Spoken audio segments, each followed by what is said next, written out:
Irmãos do acessando pelo site, boa noite a todos. Só um pouquinho que eu vou ligar aqui o Facebook também. Deixa eu ajeitar aqui.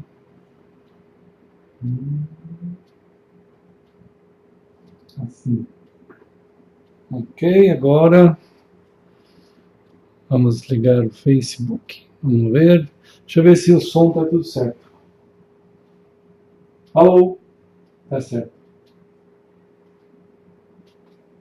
O som está certo. Pois é.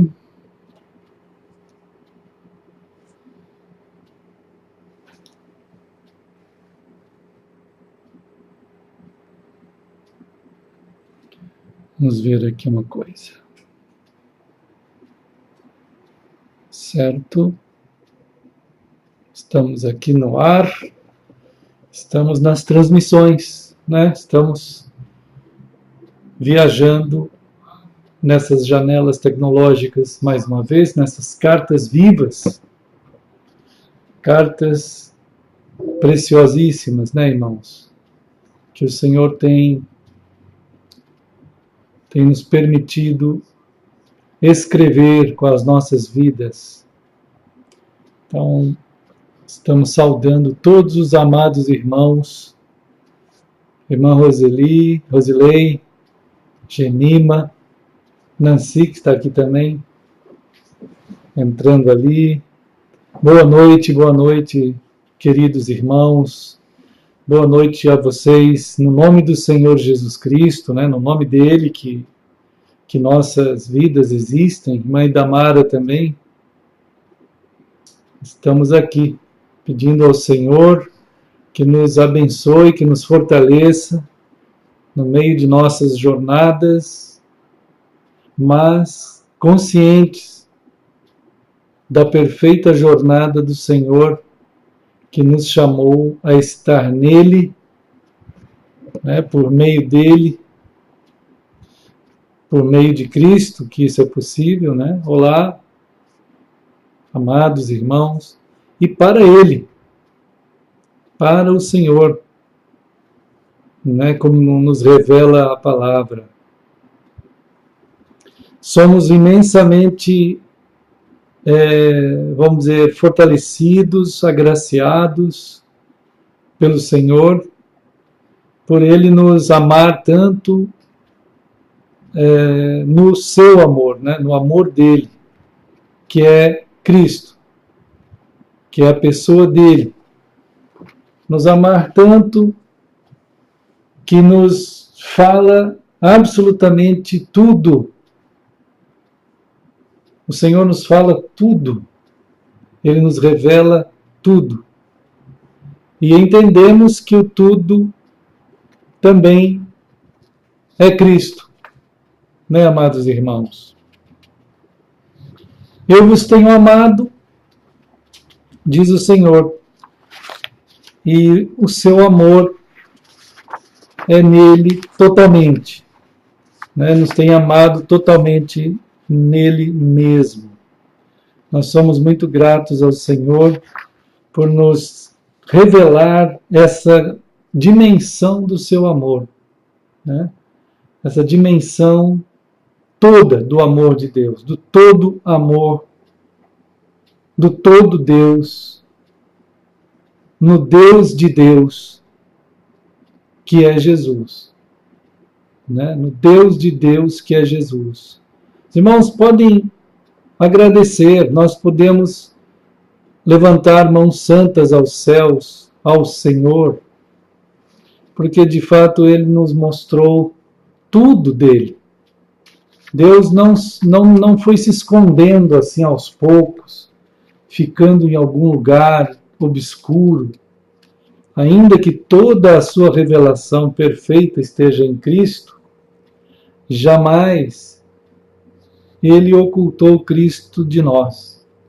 Nem mesmo no Antigo Testamento.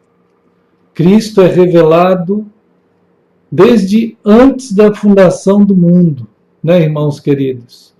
Irmão Jaziel, toda essa dimensão do todo de Deus em Cristo,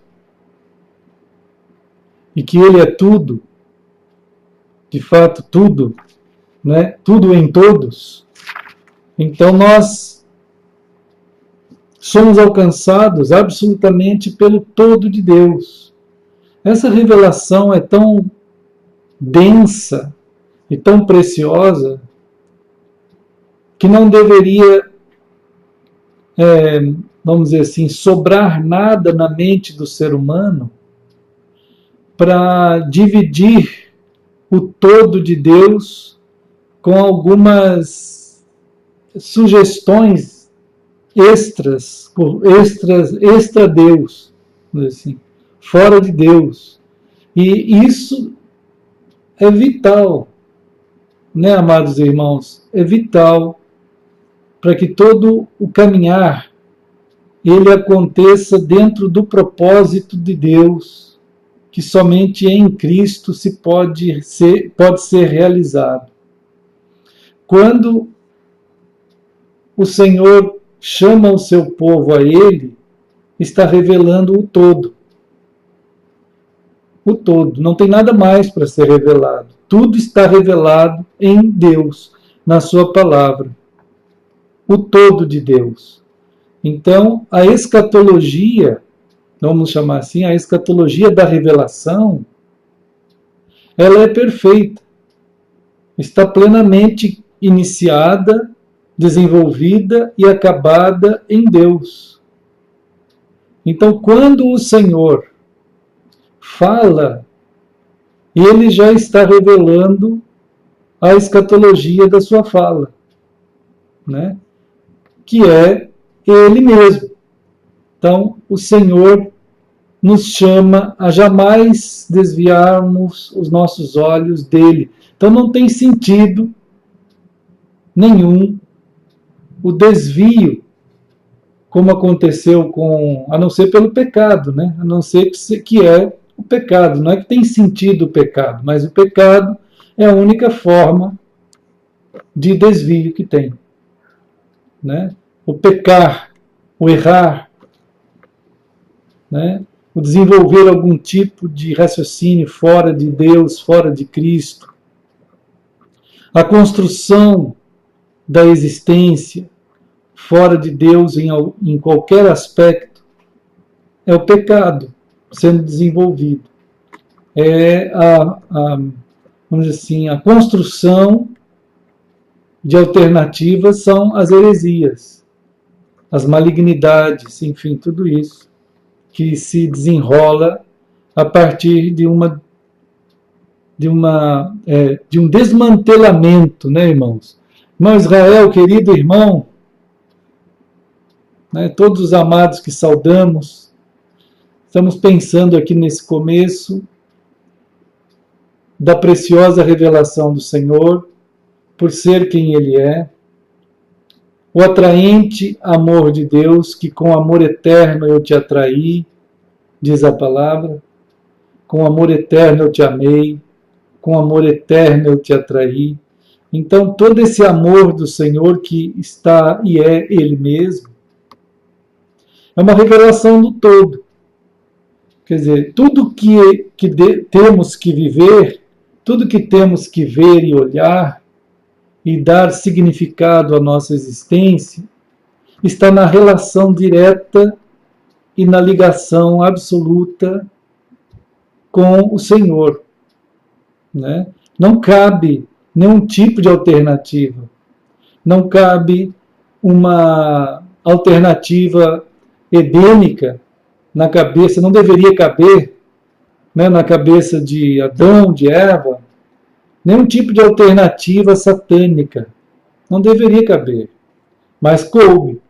Então, ao permitirem uma sugestão alternativa à voz de Deus, à palavra de Deus, alguma outra voz teológica, alguma outra voz filosófica, alguma outra voz ideológica, de qualquer nível, como aconteceu lá no Éden, entraram numa situação de pecado. Assim como em Caim. não deveria caber na mente de Caim, né, uma alternativa ao Cordeiro de Deus. Não deveria, nunca. No momento em que Caim supôs, dentro da sua mentalidade, que uma vez que Abel trabalhava com ovelhas, então por isso ele levou uma ovelha ao Senhor. Ele trabalhando com o campo, ele pega do campo, fruto do campo, e leva ao Senhor. Na teologia formada por Caim, cada um, por seu próprio esforço, apresentaria uma oferta ao Senhor e ela seria agradável. O que é uma aberração humanista, uma aberração filosófica, uma aberração teológica, uma aberração de qualquer nível. Quando Caim chega perante Deus com a sua oferta, que era de fato sua, Deus chama a atenção de Caim e diz assim: Caim, você não deve fazer dessa forma, né? Está ali à porta o pecado, quer dizer, está lá, dali para cá você pode pegar o cordeiro. Não é assim que se faz. Você pega o cordeiro e é pelo cordeiro, é por ele, é nele, por meio dele, para ele, que está a tua vida, que está a oferta agradável a mim, diz o Senhor. É pela pessoa do cordeiro, revelado já aos teus pais, ao coração de Abel, ao teu coração, é que você será e é justificado perante mim, você é perdoado, você recebe toda a revelação, toda a graça, tudo está no Cordeiro, tudo está em Cristo. Isso deveria e é para ecoar, esse é o Evangelho eterno. É o Evangelho eterno apresentado pelo Senhor desde antes da fundação do mundo, na fundação do mundo, no começo, e vai pelo meio e até o fim. Então, a escatologia revelada na própria revelação, na origem da revelação, é o todo. Tudo está revelado, né? Tudo está revelado. E nesse tudo deveria, como é preciosa a revelação, causar no ser humano, como é da parte do próprio Deus aquilo que ele quer, causar a visão de que todas as coisas estão de fato sob a sua majestade, sob a sua soberania, sob a sua direção, né? Então não deve sobrar nada para o coração humano fazer no sentido da sua, vamos dizer assim, da sua autojustificação, da sua autorrealização perante Deus, como Deus em algum lugar, e ele como um ser humano que tenha condições em si mesmo de gerar alguma coisa nessa dimensão de grandeza, que Deus se alegraria disso.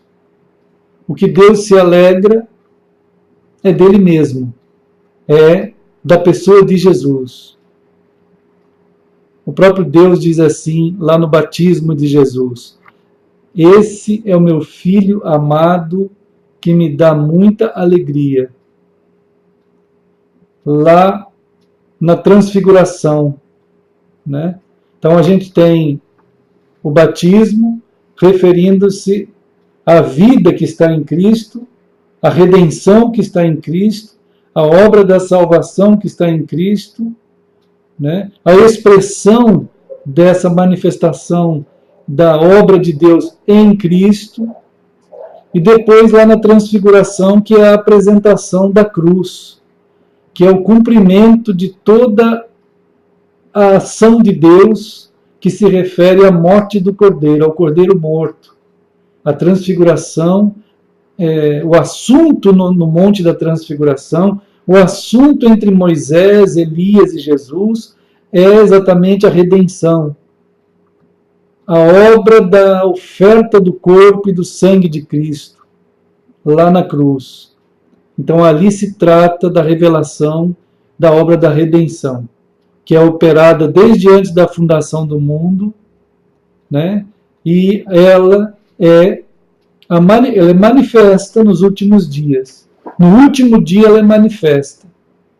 Então há o marco da cruz, o marco da pessoa de Cristo é o marco do início do último dia. Então agora terminou todo aquele período de anúncio, todo aquele período de orientação, né, de profecia, todo aquele período de preparação.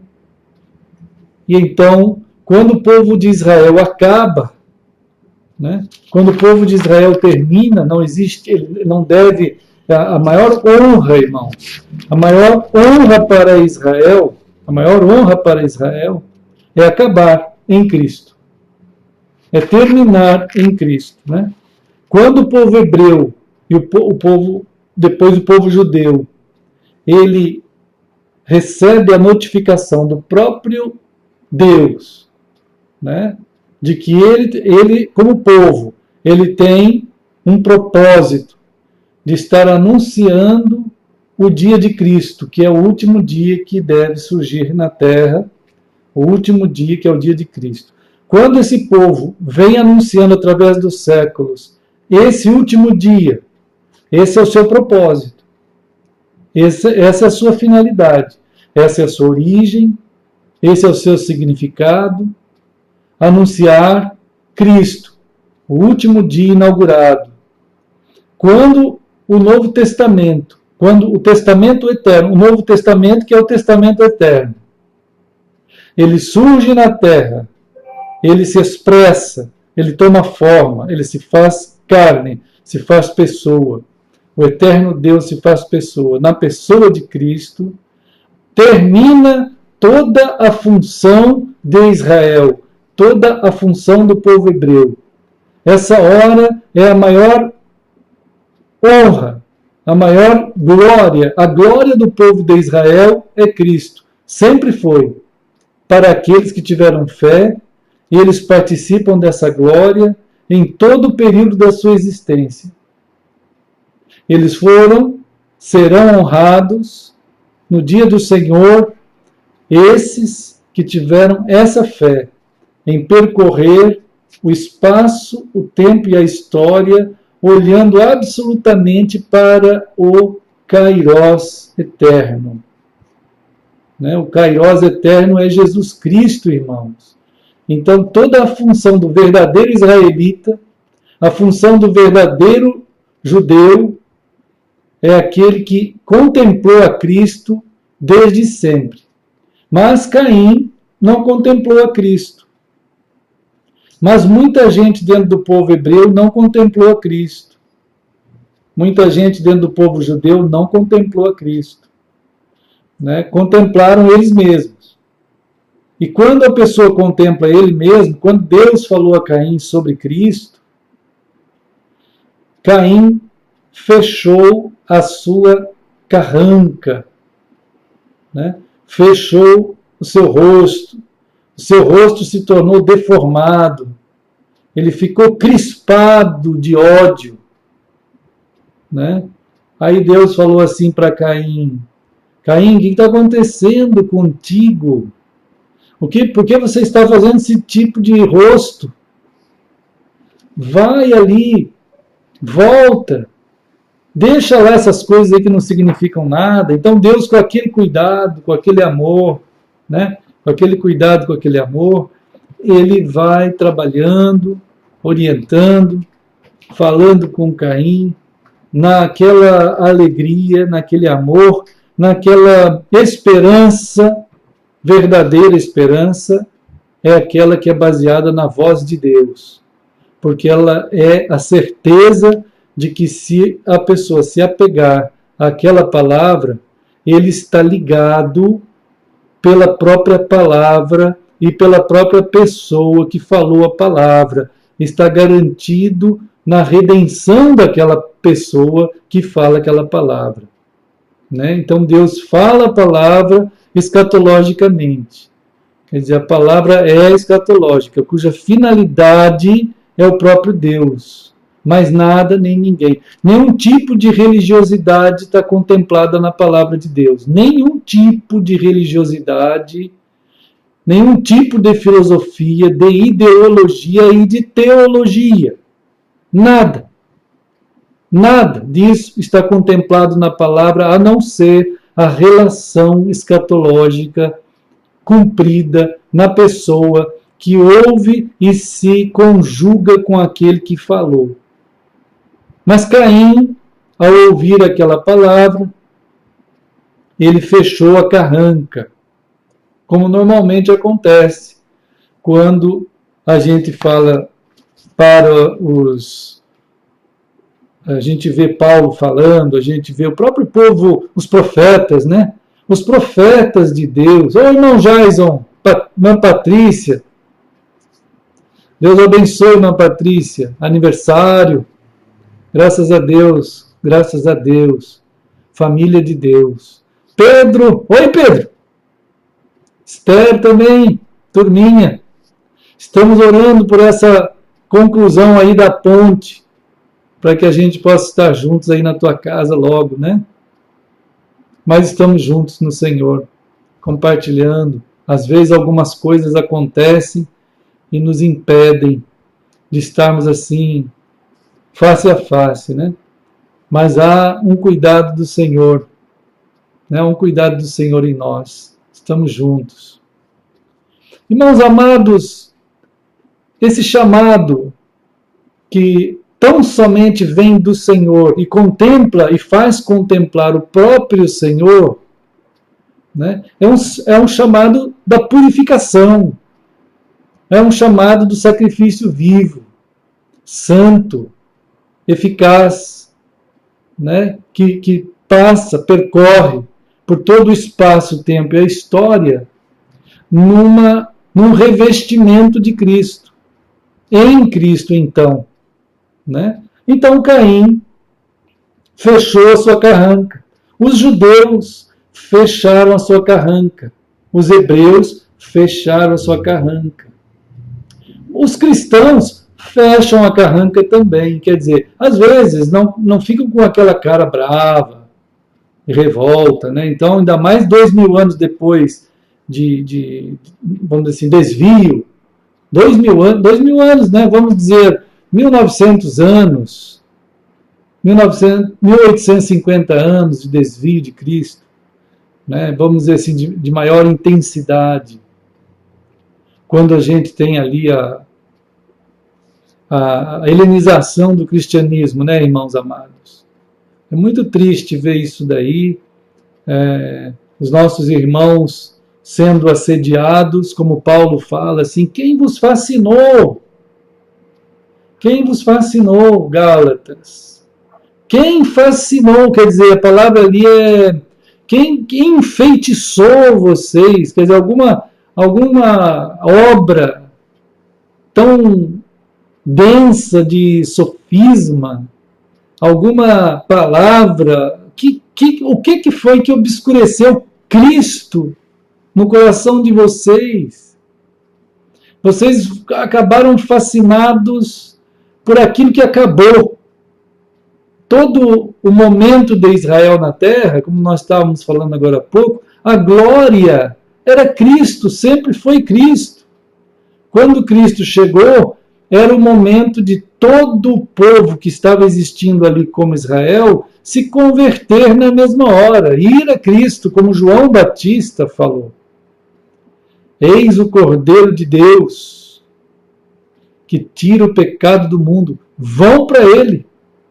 Corram para Ele. Sigam a Ele. Né? Então, o povo de Israel, o povo hebreu, tinha uma glória. Deixar, vamos dizer assim, aquele ministério que apontava para Cristo.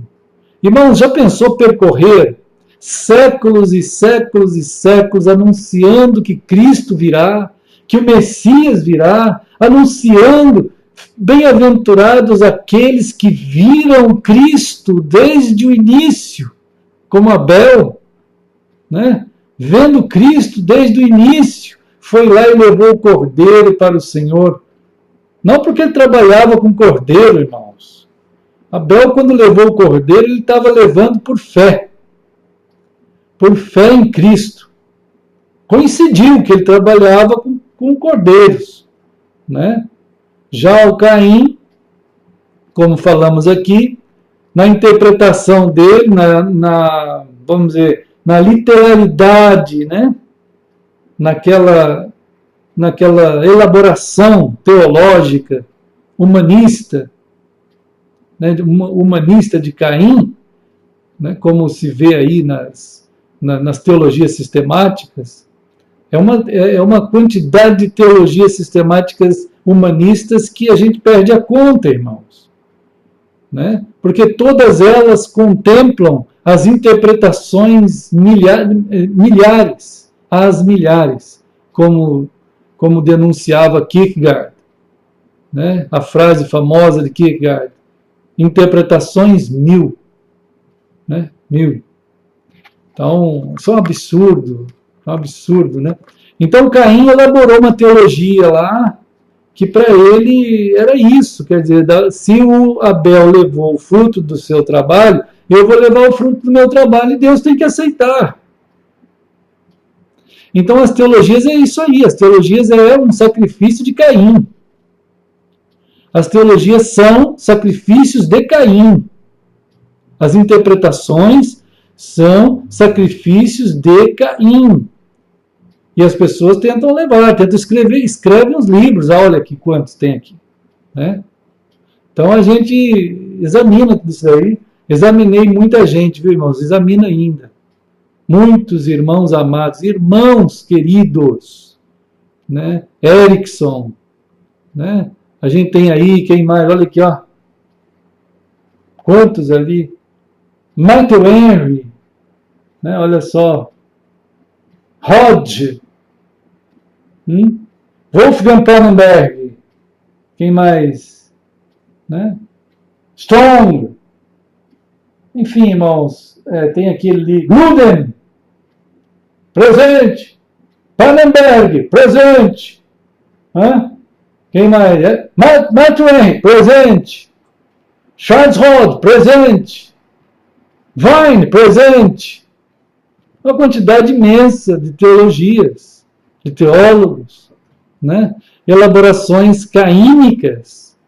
Todos eles trabalham e elaboram de uma forma equivocada, formando milhares de interpretações, né, irmãos? E ajudando, né? Então você tem, desde o ano mais ou menos 250 ali. Olá, irmã Tatiana. Né? Desde o ano 250, como sempre temos que lembrar e relembrar e falar novamente, para que as pessoas um dia talvez queiram pensar e pesquisar que de fato houve a escola de hermenêutica de Alexandria para sedimentar, corroborar e fomentar a helenização dos cristãos. A mente dos cristãos é penetrada, né, abduzida por aquelas teologias diversas, assim como aconteceu com Caim, formou a sua ideia de que ele poderia trazer o fruto da terra para o Senhor. Assim como na ideia dele, interpretando o seu irmão, homem de fé, Abel, havia levado o cordeiro para o Senhor. O cordeiro é o cordeiro de Deus. Deus havia falado a Adão e a Eva, vestidos com o cordeiro de Deus. Não tem interpretação nenhuma. É Cristo que faz com que a nossa vida exista. A vida em Deus exista em nós. Né? A vida de Deus exista em nós. Pelo Cordeiro de Deus. Né? Esse é o chamado escatológico de Deus. Não tem outro. Ele conta tudo, irmãos.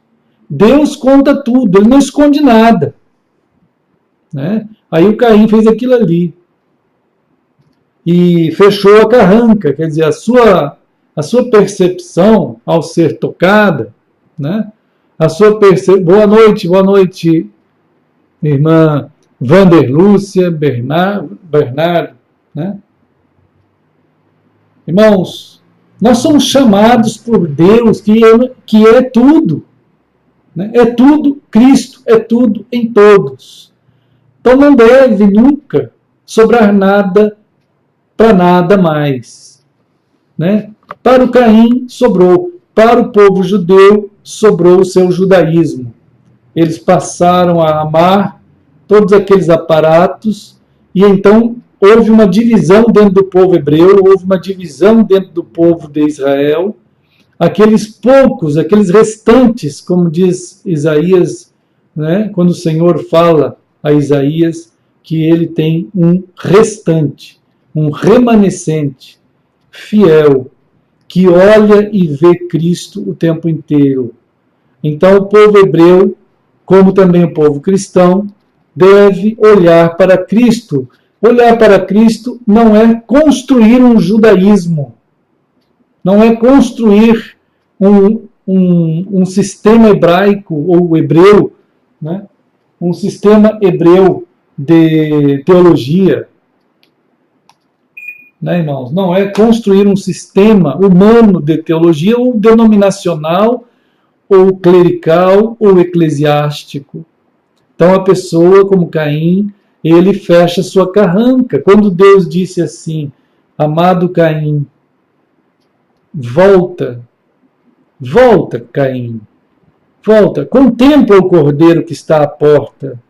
Contempla lá, o pecado fica lá, ele jaz à porta, isto é, está lá no cordeiro.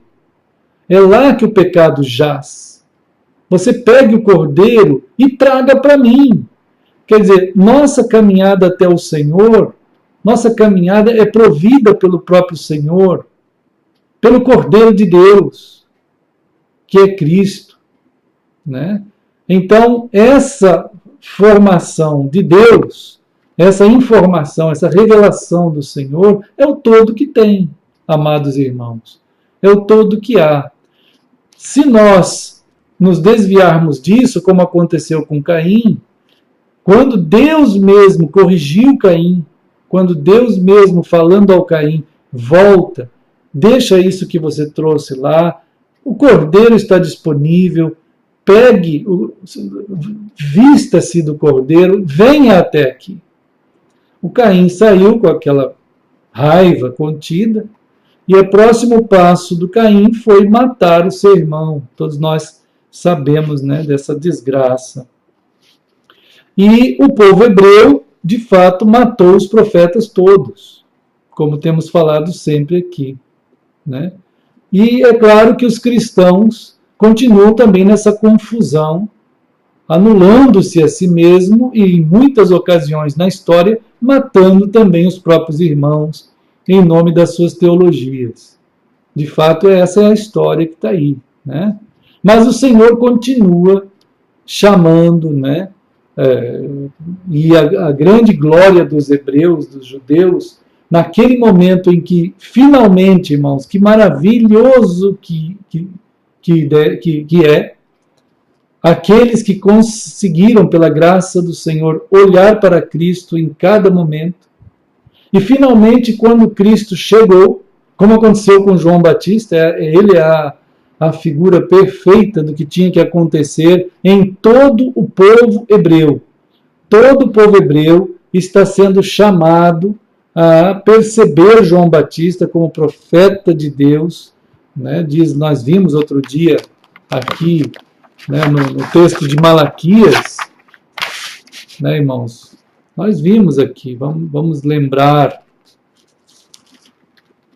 Malaquias, no capítulo 4, versículo 5. Eis que eu vos enviarei o profeta Elias, antes que venha o grande e terrível dia do Senhor. Aqui tem uma revelação preciosíssima. né? Deus está dizendo para o povo hebreu, para o seu povo, que o grande sinal que haverá antes do dia do Senhor é a vinda do profeta Elias.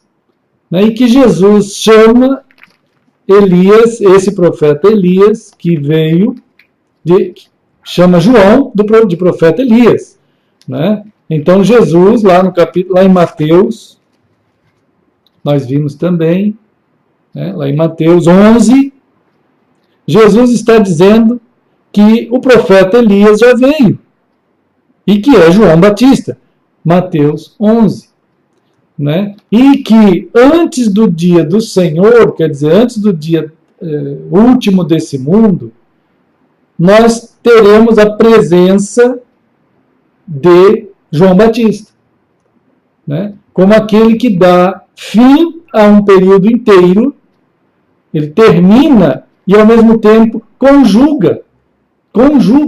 Todo o Antigo Testamento agora é conjugado na pessoa de Jesus Cristo.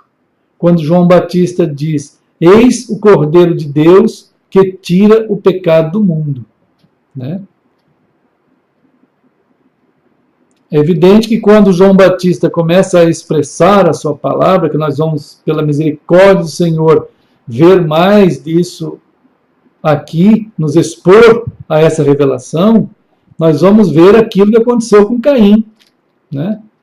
O povo, ora, se torna muito carrancudo, muito bravo com aquela mensagem, mas ao mesmo tempo constrangido, porque toda a população estava reconhecendo João Batista como profeta de Deus, e os líderes, né, os líderes que lá em Malaquias estavam adulterando contra Deus, já nos dias de João Batista, eles têm medo de ofender o povo indo contra João Batista. Então eles se aproximam de João Batista de uma forma dissimulada. Né? Muita gente não deixa mesmo as suas religiosidades quando se aproximam de Jesus. Eles não deixam, irmãos. Não deixam. As pessoas são assim. Eles são batistas e se aproximam de Jesus. Eles são presbiterianos e se aproximam de Jesus. Eles são metodistas e se aproximam de Jesus. Eles são quadrangulares e se aproximam de Jesus. Eles são pentecostais e se aproximam de Jesus. São protestantes e se aproximam de Jesus. São até católicos e se aproximam de Jesus. Quer dizer, mas no meio dessa aproximação está, então, contida toda a dissimulação das suas próprias identidades. Eles não vão deixar nunca as suas identidades. Não vão deixar nunca. Né? João Batista usa a expressão arrependei-vos.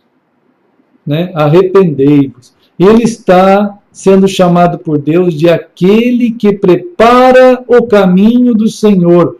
Irmãos queridos, qual é o caminho do Senhor? O nosso coração é o caminho do Senhor, irmãos. Ele está preparando o nosso coração para o Senhor, porque o Senhor, quando for contemplado por nós, após a preparação que é trazida pela palavra, o nosso coração vai deixar tudo. Bom, deveria ser assim. Alguns ficam com a carranca, né, como aconteceu com Caim, e vai embora bravo.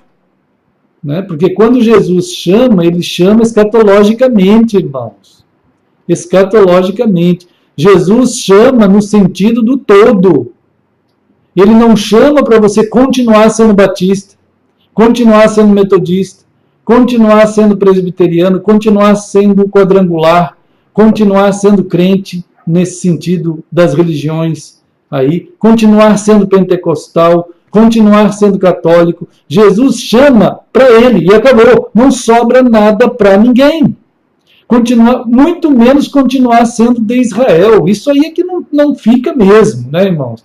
Não fica mesmo. Não fica mesmo. Todo o povo de Israel deveria ter aquele deslumbre, aquela maravilha no coração, quando contemplaram aquele de quem falaram todos os séculos. Na mesma hora, não tinha dúvida alguma, havemos encontrado o Messias, aquele de quem falam os profetas. Encontramos o Messias. Encontramos o Messias. O Messias nos encontrou. Quer dizer, irmãos, a palavra do Senhor é escatológica. E a escatologia, irmãos queridos, não é estudar escatologia. Escatologia não é estudar Apocalipse. Escatologia não é ficar estudando o que Ezequiel, o que Daniel, o que esses profetas aí falaram escatologicamente. Escatologia é Cristo. Cristo. É o próprio Deus que é tudo em todos. E Ele revela, irmãos, Ele mesmo. Porque é maravilhoso quando você já sabe tudo.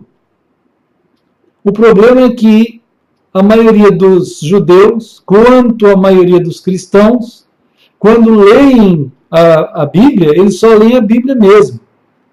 Né? Os hebreus leram as Escrituras, os crentes leem a Bíblia. Tem até uns adesivos aí, crente lê a Bíblia, e só isso. Né? Ele não tem um senso escatológico, ele não contempla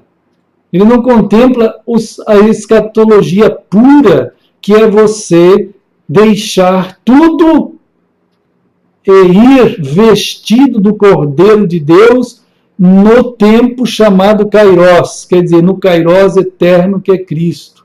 O Kairos eterno que é Cristo é o tempo de Deus que chegou, isto é, a plenitude, como falamos outro dia, irmãos amados, existe em Deus, há em Deus, é em Deus, toda a plenitude da divindade é em Cristo.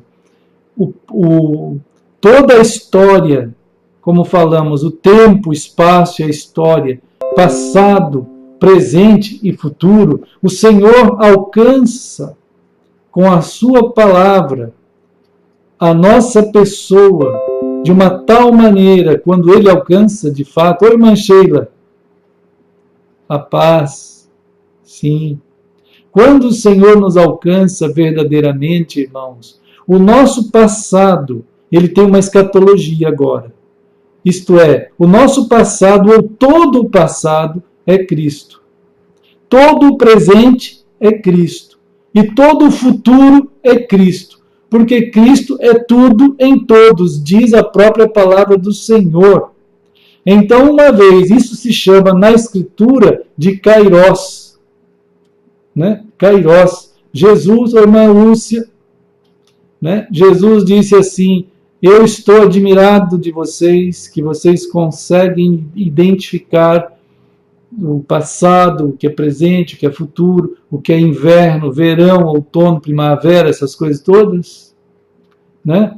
Eu de fato me surpreendo porque vocês conseguem identificar essas estações.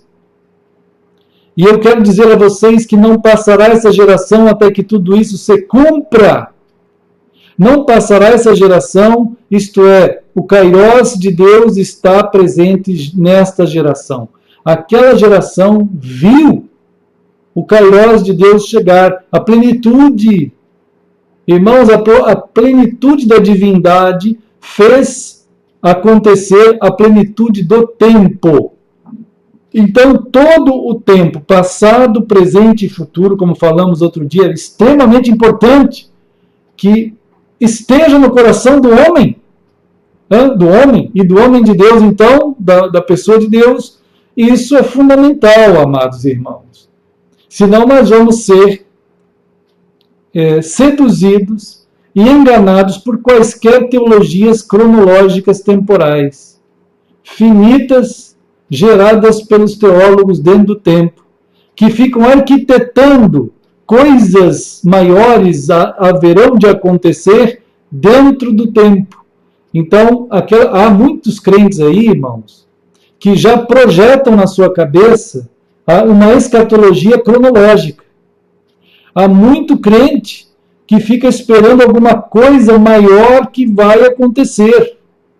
E o que é maior que vai acontecer, aconteceu, isto é, acontece, está em acontecimento. É o Kairos de Cristo. Não passará essa geração até que tudo isso aconteça. Quer dizer, o Kairos de Deus está estabelecido.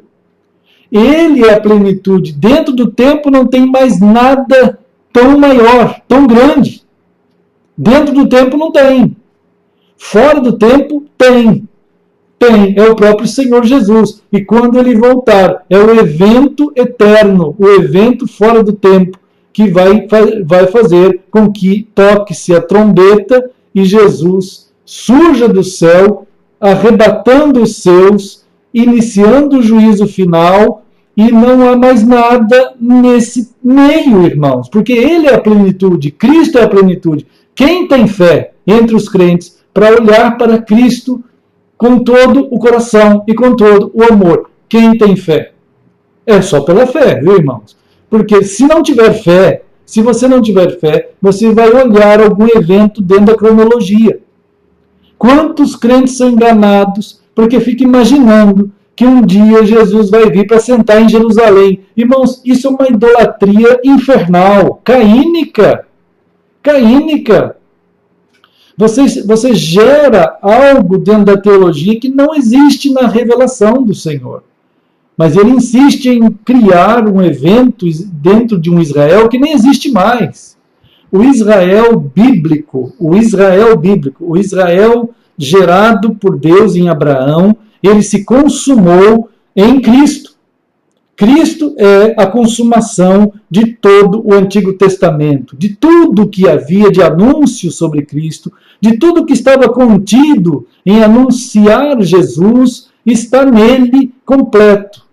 Então, quando as pessoas estavam antes de Cristo, eles contemplavam Cristo. E eles anunciavam, os profetas de Deus e o próprio povo que havia, tinha uma função, que era anunciar Cristo.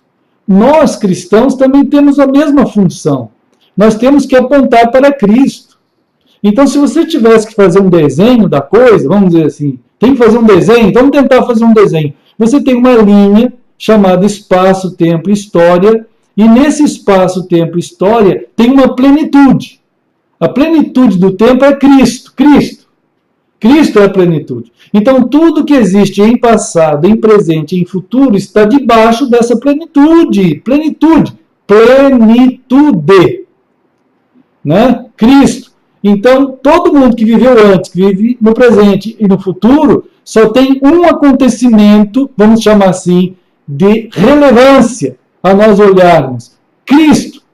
Não tem Jerusalém, não tem igreja, não tem papa, não tem padre, não tem pastor, não tem bispo, não tem apóstolo, não tem querubim, não tem pré-arcanjo, arcanjo, não tem essa imensidão de falsos profetas que aparecem por aí todo dia, essa quantidade de religiões, essa quantidade de obscenidades teológicas que aparecem todos os dias, e as pessoas aos milhões, irmãos, aos milhões, que triste que é isso!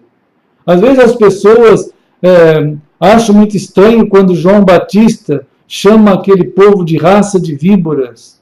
Às vezes o povo acha estranho quando Jesus também chamou aquele povo de raça de víboras. Porque os líderes de Israel, eles geraram a idolatria do próprio povo de Israel e levaram os seus, vamos dizer assim, cidadãos a adorarem aquilo que não era para ser adorado e desviaram os olhos de Jesus, né? E os cristãos, dentro da história cristã, chamada história cristã, eles fizeram a mesma coisa, e até pior, porque agora Cristo já veio. Como é que pode a plenitude da divindade já ter vindo e o pessoal gerar crença em denominações, em igrejas, em religiões, em currais soviéticos chamados igrejas, né? Então, como dissemos outro dia, basta alguém aparecer, colocar o nome na frente da igreja, ou colocar nomes bíblicos, que as pessoas caem. Eles não têm capacidade crítica alguma. né? Há um jargão no meio dos crentes que matou a capacidade de pensar dos crentes, que é o jargão satânico que diz assim: não devem julgar, né? Não devem julgar.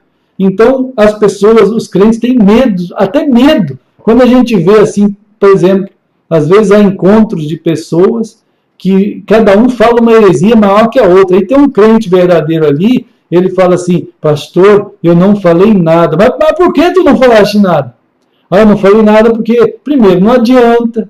Primeiro, porque vai gerar uma confusão, não sei o quê. Mas a pessoa fala num sentido de que ele não sabe nem o que falar, né? Ele não tem nenhum tipo de condições, não tem nenhum tipo de profundidade para entender que quando nós vemos Hebreus 4:12, a palavra do Senhor diz lá aos hebreus: a palavra de Deus é viva e eficaz, e ela causa um impacto tão grande no ser, que ela move o ser a uma condição de vida no seu pneuma, no seu espírito, no seu psique, nas suas vontades, nas suas memórias, nas suas formulações de ideias. Tudo isso é mudado de uma tal maneira que o seu corpo é levantado a agir em nome de Jesus numa condição crítica.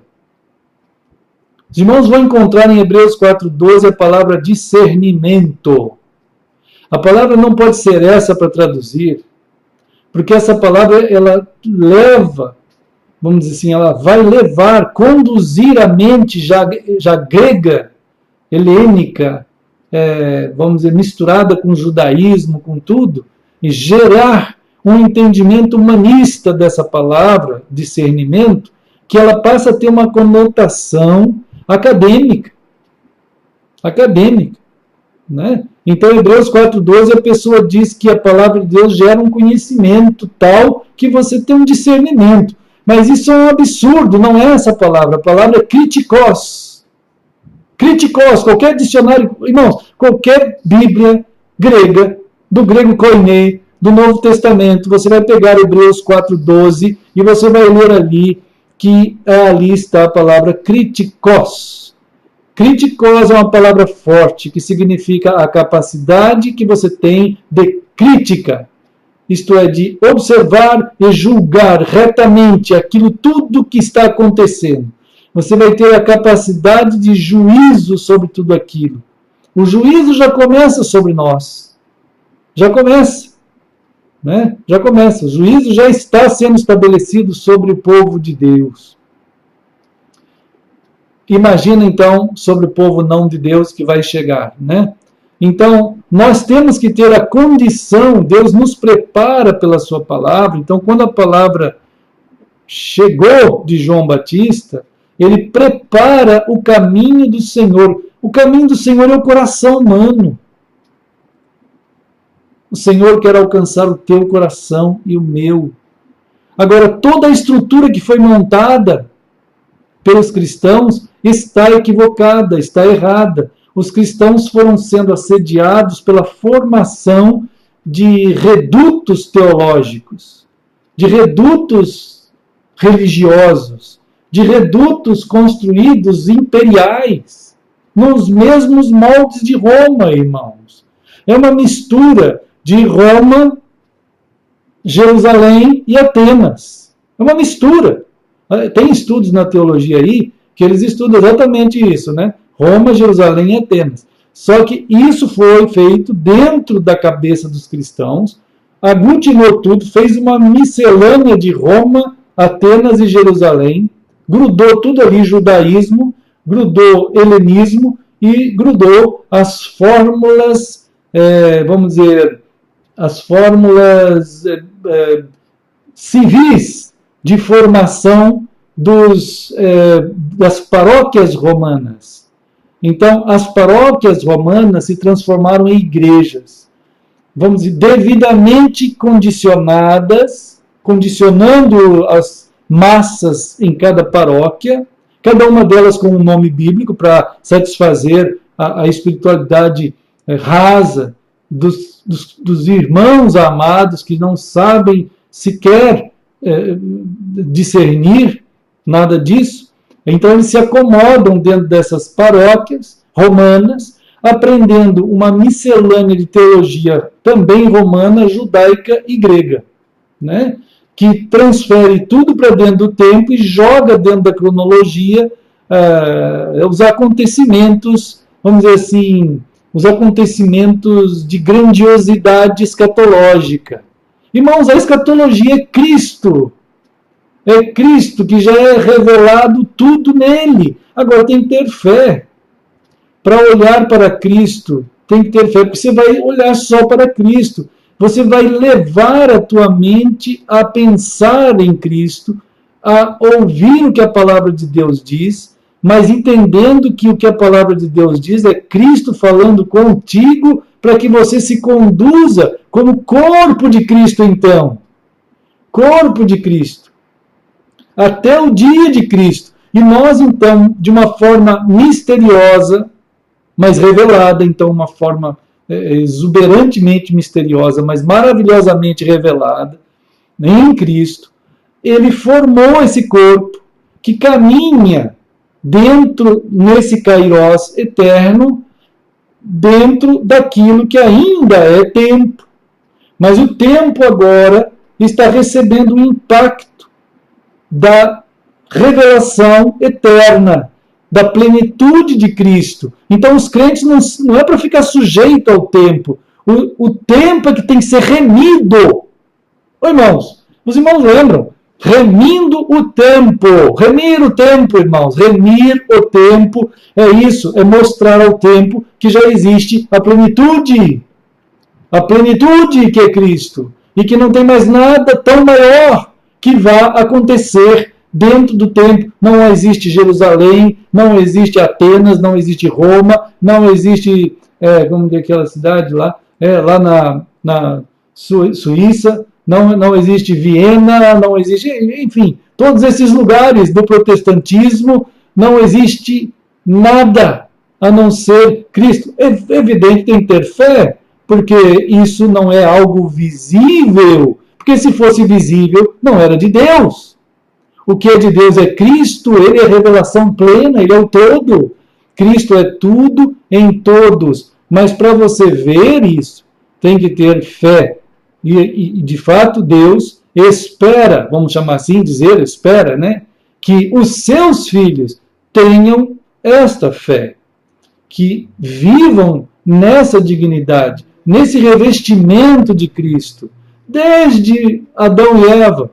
Agora nós, com essa glória tão maravilhosa, tão maior, que é podermos olhar para Cristo, né? Então os irmãos, né, vão observar essas dinâmicas caínicas, edênicas e judaicas, helenistas, romanas, crísticas, acontecendo por todo lado.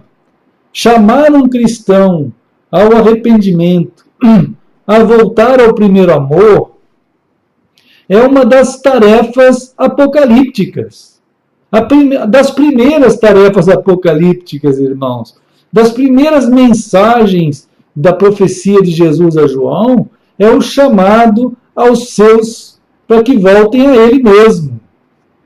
Irmãos, Malaquias, compartilhei hoje com os irmãos aí no escrito, né? Aí o que o profeta do Senhor nos traz, que o Senhor nos traz,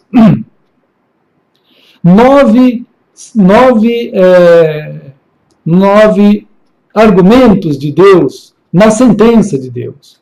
9 deles que estão aí. Os irmãos, depois que quiserem dar uma olhada com cuidado, né, vocês vão ver e esses 9 argumentos de Deus afirmando na sentença que Deus tem contra o seu povo, situações que devem ser meditadas aqui com vagar, né, bem com cuidado, assim, para que a gente observe o falar de Deus ao seu povo, quer dizer, contra o seu povo. O que estava acontecendo é igual às cartas lá em Apocalipse, né, irmãos? A gente tem 7 cartas. E queria muito que os irmãos tivessem uma compreensão dessas 7 cartas como uma carta, né? Uma carta. Então, as 7 cartas, elas são uma carta. E isso é a linguagem escatológica, a linguagem, né, de Apocalipse. A gente tem aqui, deixe-me localizar aqui. Está aqui. Então, Apocalipse 2 e 3, quando você lê as 7 cartas, é uma carta. Quando você lê as 7 comunidades, né, é uma comunidade só. Irmãos, Apocalipse chega ao ponto de dizer que os 7 Espíritos de Deus andam sobre a terra. O que é isso, 7 Espíritos de Deus? O que é 7 Espíritos de Deus? É o Espírito Santo, irmãos. É um só.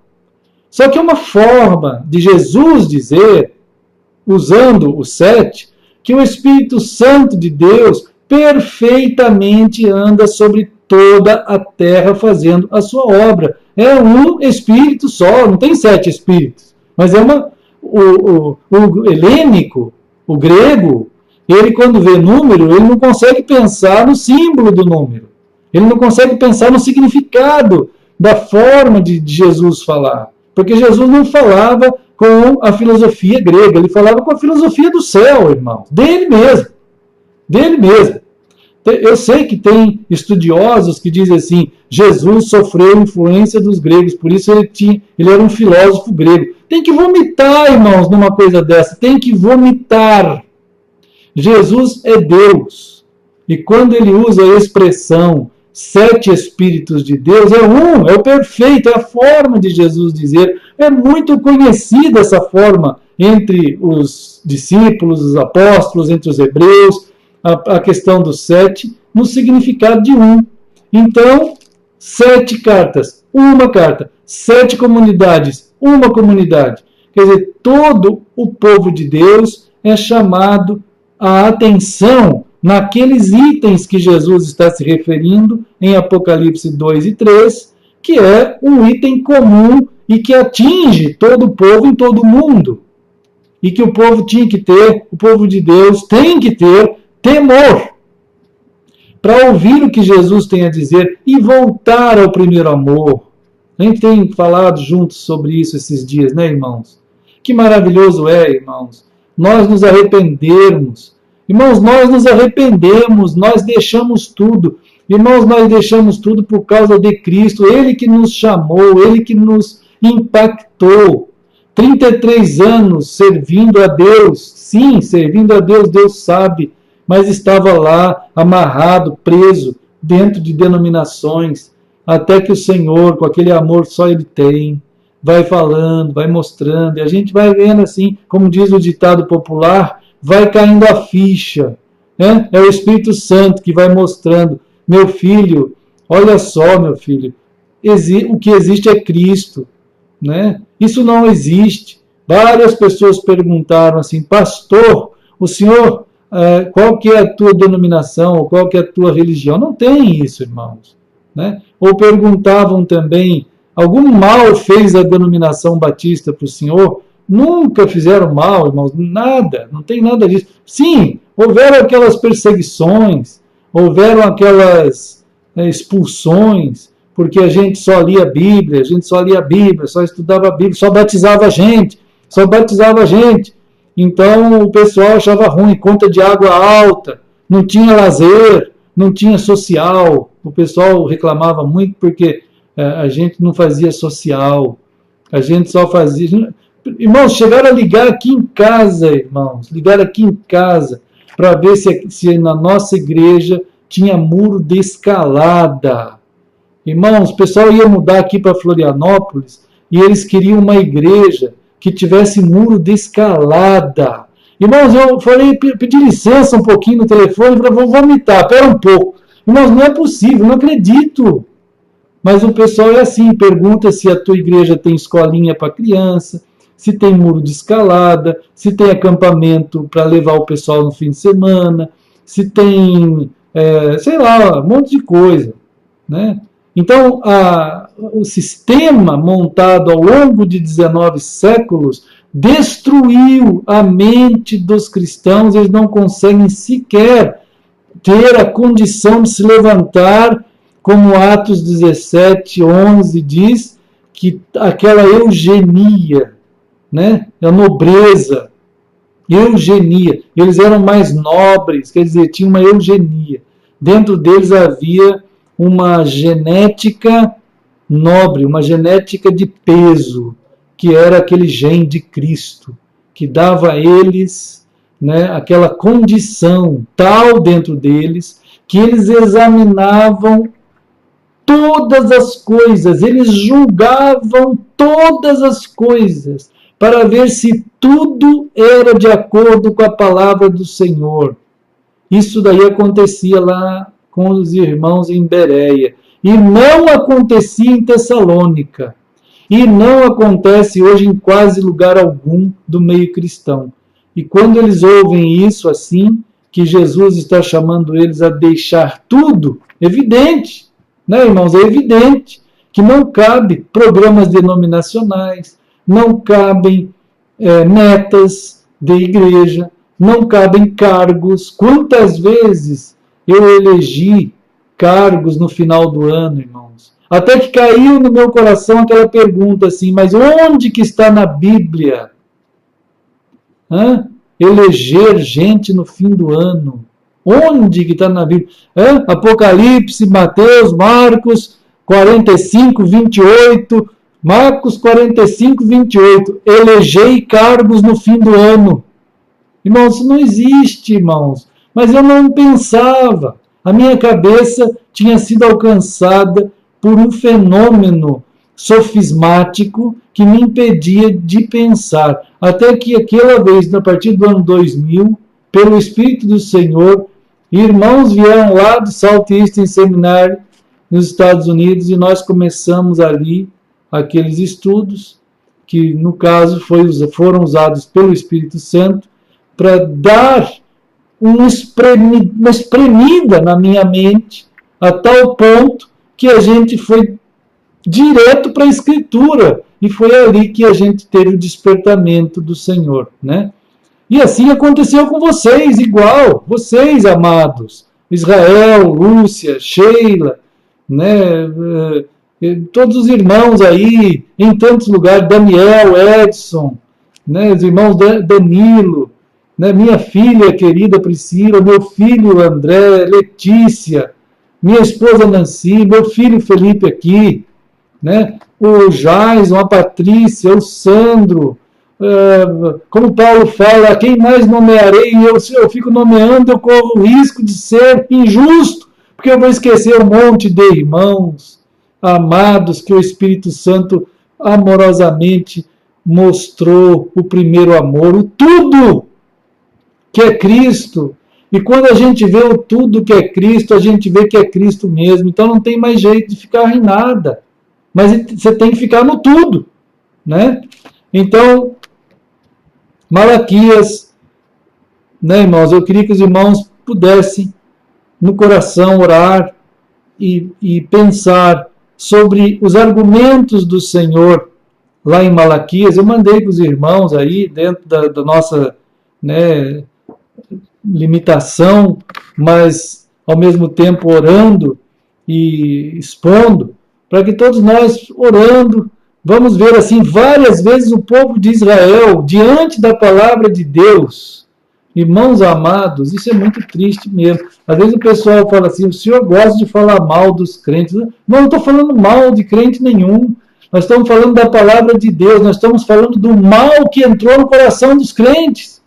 E eles amam tanto esse mal que pensam que eu estou falando mal deles, né? Então, é uma coisa esquisita. Quando gruda um mal, e você fala mal do mal, aí a pessoa pensa que é dele. Não é dele. Existe um mal que está lá estabelecido, né? Então, várias vezes aqui em Malaquias, você vai ouvir aquela palavra assim, Deus dizendo assim, ó, exemplo, né? Exemplo, aqui no capítulo 1, Malaquias 1. Deus começa, como falamos já, a expressar essa chamada, porque, irmãos, nós estamos no último dia, irmãos. E o último dia, é o último aviso.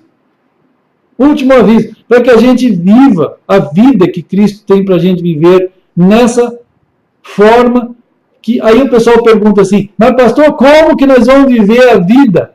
Foi como perguntaram lá em Ezequiel, né? E agora, como viveremos? Quer dizer, eles estavam tão em pecado, que quando eles contemplaram o Senhor, eles, na mente deles, as arquiteturas do pensamento deles, julgou que eles deveriam, se no sistema que eles estavam vivendo estava errado, tinha que ter um outro sistema que agora ia ser revelado para eles viverem. Né? Então eles perguntaram, e agora, como viveremos? Ezequiel 33. Né? Aí o Senhor fala assim, Ezequiel, né? Vai lá, eu vou te mostrar aquele... E aí mostrou o vale de ossos secos. Era o meu povo, diz o Senhor, esse é o meu povo. Ezequiel olhou assim e falou, não é possível, esse é o povo do Senhor, do ponto de vista do Senhor.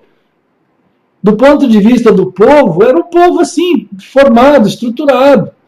Mas do ponto de vista de Deus, Deus revelou a Ezequiel aquele vale de ossos sequíssimos e todos misturados, juntos e misturados. Já ouviram essa expressão, irmãos?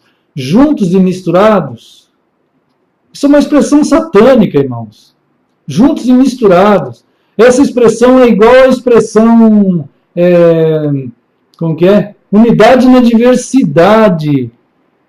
Quando Ezequiel viu o vale de ossos secos, aquilo é unidade na diversidade. Aquilo é uma quantidade de gente desmantelada e sem nexo, sem conexão, sem nada. Era a morte absoluta ali, é o povo de Israel, é o povo cristão, irmãos. Olhando do ponto de vista da organização terrena, é uma maravilha. Tem igrejas Apple, tem igrejas Microsoft, tem igrejas Correios. Correios está falindo, né, irmãos? Mas tem igrejas desse tipo, assim, empresariais, tem igrejas de 10 andares, de 20 andares, tem igrejas assim que são uma verdadeira empresa imensa, né, com filiais ou franquias. Tem igrejas com franquias, irmãos, é um absurdo, satânico. Isso tudo junto é o vale de ossos sequíssimos. E o pessoal acreditando que estão vivos. Mas Deus disse, Ezequiel, eu vou te mostrar o meu povo. E aí Ezequiel olhou e ficou assim impressionado. Aí ele falou, e agora, Senhor, como é que vai ser? Aí Deus diz assim, profetiza, fala a minha palavra a esse povo. E é essa palavra que está sendo falada, irmãos, e vivida por um punhado, por um resto de gente, por um miserável como eu, um miserável que pela graça de Deus já agora passou da miserabilidade para agraciado. E a gente pode pegar a palavra do Senhor e falar o que ela é, e viver o que ela é, mas esse punhado, esse resto, que somos nós, de Apocalipse 12, 17, nós estamos vivendo o que é para ser vivido. Aí Deus falou assim, Ezequiel, fala a minha palavra. Irmãos, ele falou a palavra. E aí, aqueles ossos, pela palavra de Deus, não por causa de Ezequiel, por causa da palavra de Deus, começou a dar vida àqueles ossos. Eles começaram a se juntar e novamente formar pela palavra de Deus a nova criação, a criação do povo de Deus, corpo de Cristo, formado, belíssimo, mas ainda estava lá sem vida. Aí Ezequiel olhou e falou assim, estão agora todos juntos, formados, é um corpo, e eles estão ainda sem vida. Como que vai ser? Eu colocarei o meu espírito neles. Fala de novo a minha palavra. E Ezequiel falou a palavra. E aí o Espírito de Deus veio sobre eles. Eles ficaram vivos. E essa é a realidade do último dia, irmãos. O Senhor, com a sua palavra, a sua palavra é Cristo, irmãos. As duas testemunhas de Apocalipse é Cristo e o Espírito Santo. Irmãos, eu já vi cada barbaridade dizendo que essas duas testemunhas é Israel e Jerusalém, ou Roma e sei lá mais o quê. Então tem que vomitar uma coisa dessa. As duas testemunhas são as testemunhas perfeitas de Deus. É Cristo, que é a palavra de Deus, e o Espírito Santo, que é Deus. E eles são as testemunhas que estão gerando vida no corpo de Cristo, levando a gente nesse último dia. E aqui em Malaquias 1, Deus então diz: eu vos tenho amado. Eu vos tenho amado, diz o Senhor. Agora, nota, irmãos, que vem uma réplica bizarra. Mas vós dizeis, quer dizer, o povo chega ao ponto, então é importante pedir a Deus misericórdia, Senhor, para que a gente, diante da tua palavra, que tu estás falando conosco, a gente veja essas argumentações da tua sentença contra o teu povo e a gente reflita, porque várias vezes o povo diz assim: em que tu tens nos amado? Em que nós temos defraudado a ti? Em que nós temos te desrespeitado? Em que? 9 vezes os argumentos de Deus chegam ao povo de Deus. E 9 vezes aquele povo diz assim: mas em que? Irmãos, quando a mentalidade, o coração, o ser, está vivendo a parte do Senhor, mas nem a palavra de Deus dita na frente deles gera compreensão da sua própria condição. Ele ainda busca um tipo de retruque, ele busca um tipo de argumentação contra a voz do Senhor. E assim vai ser, realmente vai ser até o dia do Senhor. Mas a palavra está aí, né? Em nome de Jesus, que ela nos encontre ao coração de tal forma encontrado, que impacte de tal maneira, de tal forma impactado, que a gente saiba definitivamente desse amor, que é o primeiro amor, e deixemos tudo. Ao deixar tudo, que são os amores do coração, gerados pelo coração, que a igreja tal, a pessoa, né, ele tem um vínculo de amor. É um vínculo de amor, ele não deixa. Normalmente, em geral, a maioria dos cristãos estão nessas masmorras, né? Porque ele imagina, então, qual a estrutura que vai ser formada, porque não vai ter escolinha para as crianças, não vai ter horário de culto, não vai ter classinha de bebê, que é uma maldição, né, irmãos? É uma maldição. Classinha de bebê, classinha de criança, classinha de jovens, classinha de adolescentes. Por que maldição? Pastor, mas ensina a Bíblia lá. Irmãos, que absurdo, mais ainda estelionato. É maldição com estelionato, né? Porque as pessoas fazem igual ao mundo. As crianças vão, quando chegam nesses lugares, nesses ambientes soviéticos, chamados igrejas, chegam aquelas famílias inteiras, talvez recém-convertidas, e vem aquele aparato todo montado, igual acontece no mundo. Tem os governos hoje sobrevivem com promessas de formar creches, né? É uma maldição hereditária do mundo que não acaba, está cada vez aumentando mais, né, irmãos? E já falamos outro dia aqui da importância do pai e da mãe. Não foi à toa que o Senhor fez, no princípio, homem e mulher, e os uniu de tal forma que eles são uma só carne, pela bênção de Deus.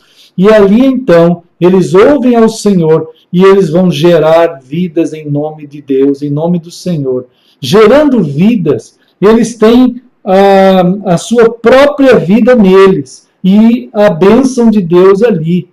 E então, de tal maneira, eles ouvem ao Senhor que agora eles vão inculcar naquelas crianças a graça de Deus pela palavra do Senhor. Eles têm a chave. O pai e a mãe, não tem ninguém no mundo que tenha a chave desses lugares sagrados do coração de uma criança, a não ser o pai e a mãe. é o pai e a mãe, que nem os judeus mais sabiam isso. Jesus teve que perguntar, será que vocês não lembram mais como Deus fez no princípio? Os judeus não sabiam, os crentes menos ainda. Porque quando Deus formou a nação, ele diz assim, eu quero que você, como pai, como mãe, cuidem dos seus filhos. Deuteronômio 6. Vocês andem com eles. Vocês caminhem com eles. Vocês ouçam o que eles têm a dizer. Vocês falem com eles. Vocês organizem a vida deles. Isso leva tempo, irmãos. O povo hebreu tinha uma lei, tem, acho ainda, que você só é adulto a partir de 30 anos. 30 anos. Você é adolescente até 30 anos. Por isso que Jesus começou o ministério com 30 anos. Por isso que Paulo começou a apedrejar, quer dizer, iria começar a apedrejar com 30 anos. Antes não podia apedrejar. Então, assim, 30 anos é adolescer. Adolescer até 30 anos. Quer dizer, então, esse período todo, ele vai passar ali aos pés dos seus pais. Assim Jesus crescia em estatura, sabedoria e graça diante de Deus e dos homens, porque o seu lar, José e Maria, um lar muito simples, lá na Galileia, um lar muito simples, mas ele tinha uma condição de formação estrutural que vinha do céu, e eles pegaram isso com amor. Eles cuidaram dos seus filhos com amor, com esse amor de Deus. Eles conduziram Jesus a crescer. Como diz Lucas 2,40, ele crescia. Aí ele era pequenininho ali naquele 2,40. Lá no 52, ele já tinha 12 anos. Ele foi pego lá entre os doutores, sabendo perguntar e sabendo escutar. Com 12 anos, ele sabia escutar e sabia perguntar. Maravilhou os doutores daqueles dias. Ele crescia em estatura, soma, corpo, sabedoria, o conhecer de Deus e a graça, a presença de Deus nele. Então isso ia conduzindo naquela forma daquele lar que vai crescendo, lá em Deuteronômio 6 diz assim, papai, anda com teu filho, mamãe, anda com teu filho, ouça, desde manhã até na hora de deitar. Isso daí leva tempo, irmãos. É tempo bendito quando você reduz ou impõe ao teu lar uma condição eterna, de viver eterno, porque nós somos seres para a eternidade. E vamos crescer com uma condição de remir o tempo, fazendo do tempo aquilo que deve ser feito, servindo tudo a Cristo, em que tu andas de uma tal maneira, dentro desse tempo, que você está ligado ao Kairos, da plenitude da divindade, a plenitude do tempo, que é Cristo. E você então vai pedir sabedoria ao Senhor. Temos conversado muito com os casais novos aqui, para que essa compreensão de caminhar dentro de casa, como uma ministração bendita, revestidos de Cristo, revestidos dessa única pessoa que temos que ser revestidos. E aí, você como esposa, diante do teu marido, você como marido diante da tua esposa, você como pai diante dos teus filhos, você como mãe diante dos teus filhos, vocês como filhos diante dos teus pais. Então vocês vão viver assim, dentro dessa condição estrutural, né? E agora, quando você chega no ambiente do século XX e XXI, principalmente lá no século XIX, quando começou a revolução do iluminismo, que eles diziam assim, os grandes filósofos alemães, temos que formar os Kindergarten. Kindergarten tem que ser formado. O que é o Kindergarten? Não é Kinder Ovo. Kindergarten. Kindergarten. Quer dizer, jardim da infância. Né? Jardim da infância.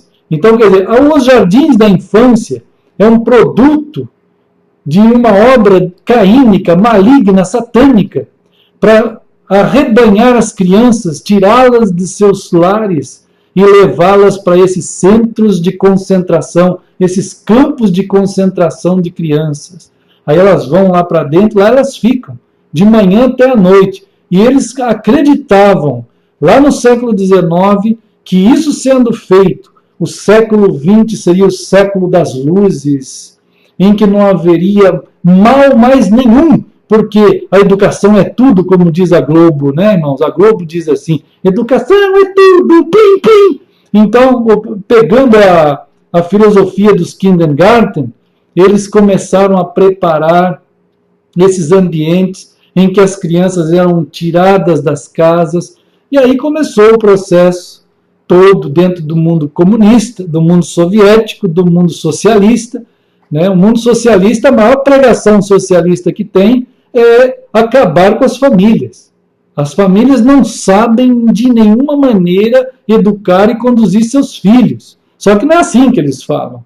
Eles têm um jeito de falar de tal forma que os pais são socialistas culturais, são marxistas culturais, eles são comunistas culturais e nem sabem que são comunistas, socialistas, marxistas. Eles só querem se ver livres das suas crianças. Quanto mais cedo forem lá para os kindergarten, para as escolinhas, e tirá-las o mais breve possível dos seus lares, ótimo, tem que fazer assim, né? Então assim elas vão. E quando chega na igreja, igreja nós já falamos que não é uma coisa bíblica, não existe, falamos umas milhões de vezes já, mas eles chegam na igreja, as pessoas se convertem a Cristo, são salvas, e espero mesmo que tenham sido salvos, e vão para as igrejas. Quando chegam na igreja, a primeira coisa que os pais veem é o quê? Escolinha de bebê, escolinha de junior, escolinha de pré-adolescente, escolinha de adolescente, e ali as crianças são aliciadas naquele marxismo religioso. E ali elas ficam, tem todo tipo de incentivo. Elas ganham medalhas quando são bebês, elas ganham faixas, elas vão se apresentar na frente para ser aplaudida pelos pais, mas elas o tempo inteiro aprendem que as autoridades para suas vidas são os tiozinhos, os professores das classinhas. Aí elas vão passando por uma progressão. Se elas realmente conseguirem decorar 200 versículos da Bíblia, elas passam de classe. Depois, se elas conseguirem ir para acampamentos e mais 500 versículos da Bíblia, elas passam de classe. E continuam. E qualquer dúvida, qualquer coisa que elas tenham que perguntar, a primeira pessoa que elas correm é para os seus mentores espirituais, para os seus professores de classinhas. As palavras dos seus pais, elas não valem nada. Quando atingem uma idade de adolescência e jovem, irmãos, o que eu tenho visto de jovens, o que eu tenho visto de pais, num lamento terrível, irmãos, é lamentável os pais chegarem assim, pastor, os meus filhos não me ouvem, as dúvidas que eles têm, as perguntas que eles querem fazer, eles vão fazer para os seus mentores, eles vão fazer para os seus professores, eles têm que chegar lá no dia das classinhas e ali eles vão perguntar. O que eu falo tem um peso, vamos dizer, 10. O peso da voz dos mentores, 90. Então, é muito triste ver que a gente não tem valor algum. Se tiver que decidir para fazer alguma coisa, qualquer coisa, quem tem a palavra final são os mentores. Isso está acontecendo assim aos milhões, viu, irmãos? Aos milhões. Essa perda do contato familiar, das entranháveis afetos de misericórdia e bênçãos que são tecidos pelo Espírito Santo na voz paterna, desde bebê, depois de 1 mês, 2 meses, 5 meses, 1 ano, 2 anos, 3 anos, 4 anos, 5, 6, 7, 8, 9, 10, 11, 12, 13 e vai embora.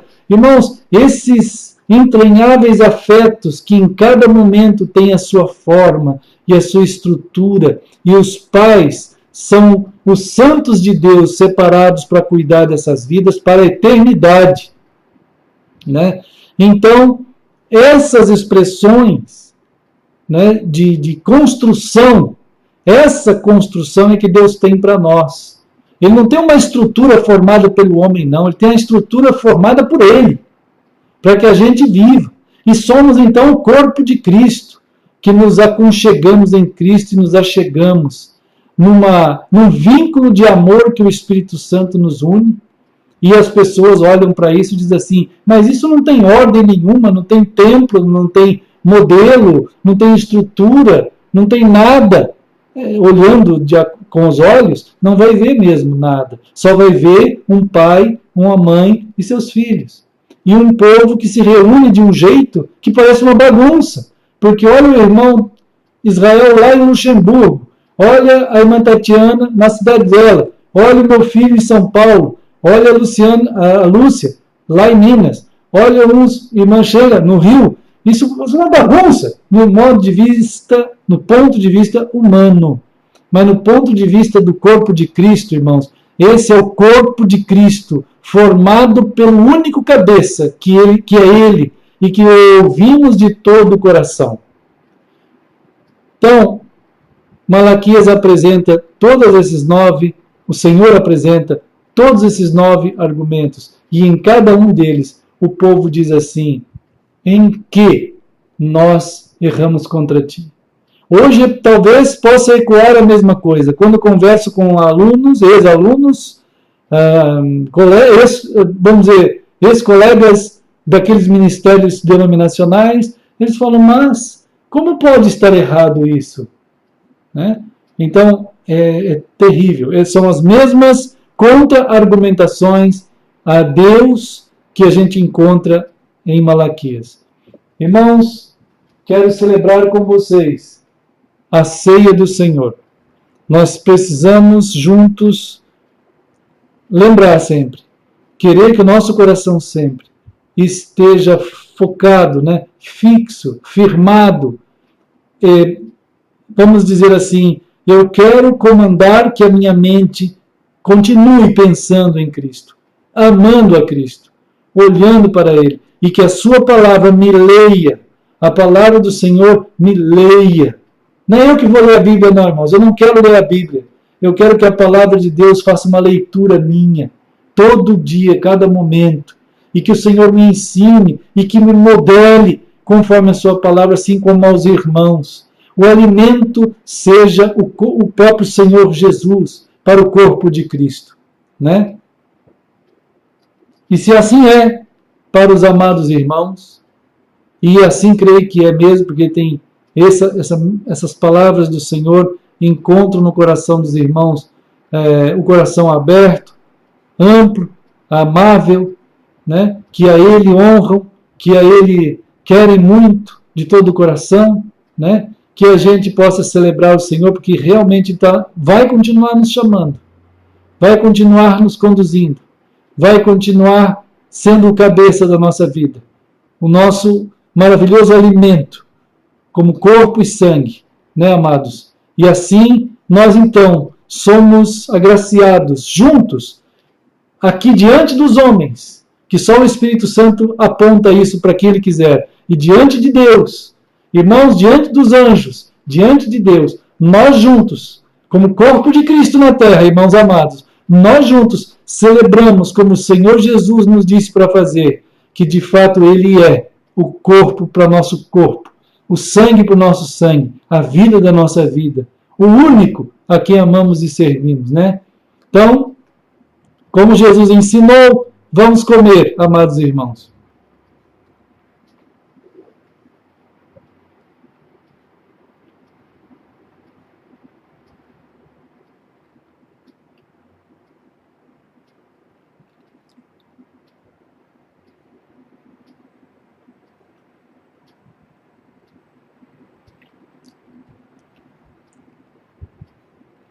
Senhor querido, em verdade, tu entregaste o teu filho do teu amor lá naquela cruz.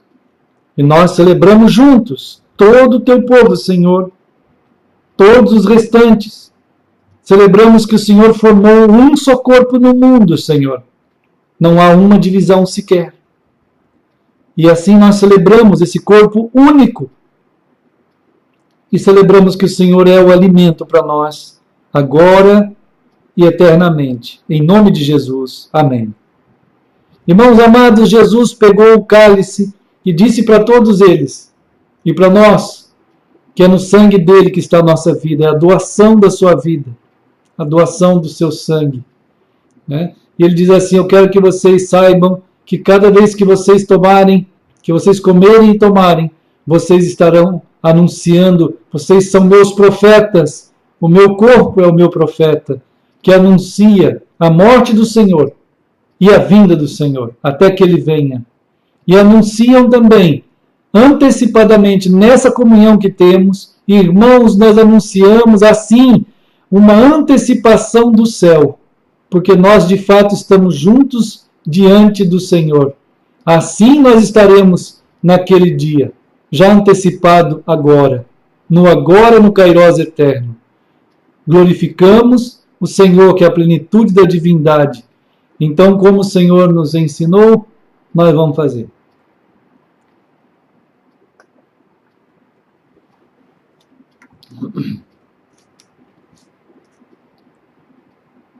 Ó Senhor querido, eis o teu povo, Senhor. Nós celebramos, nós profetizamos, como o Senhor nos autorizou a profetizar, nessa comunhão, nessa coinonia.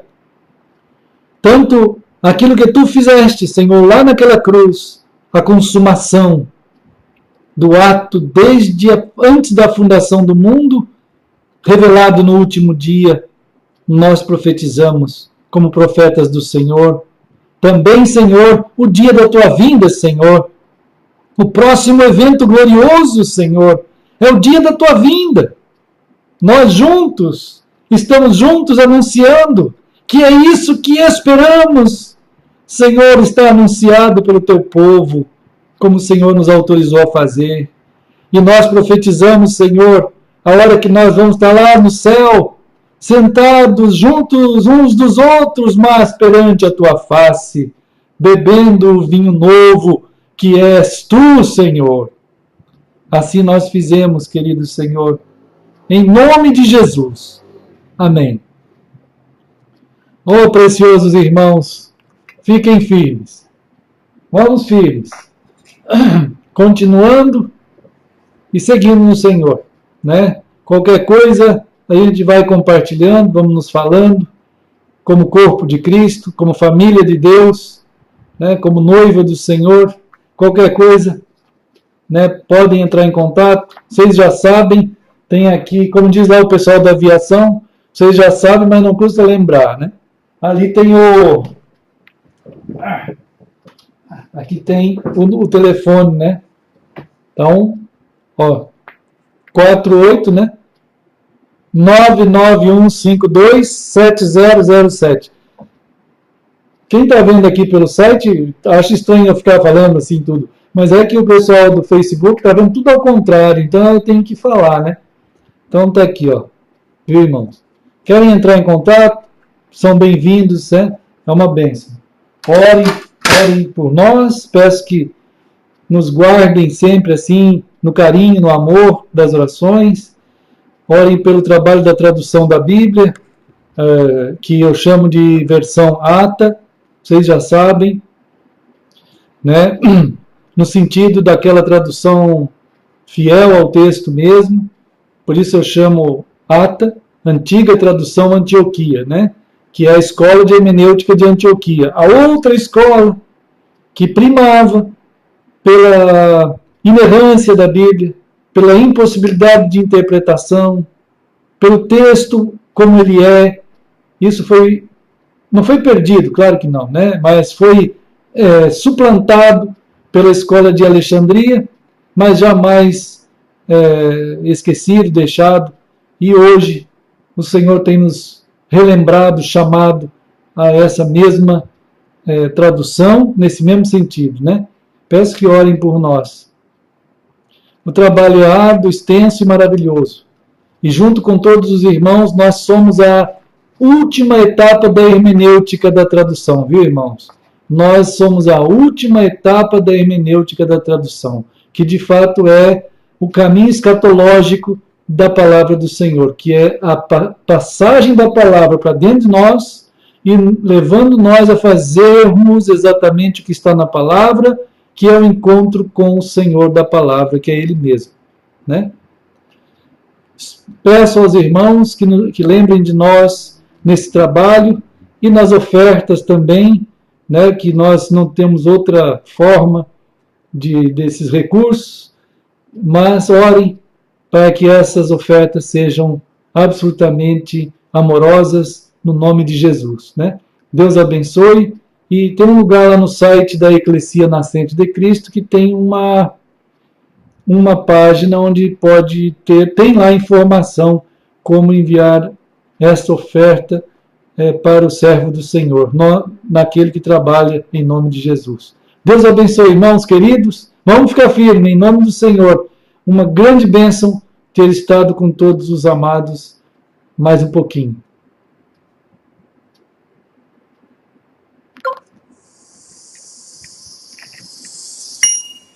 Bom, deixa eu publicar aqui.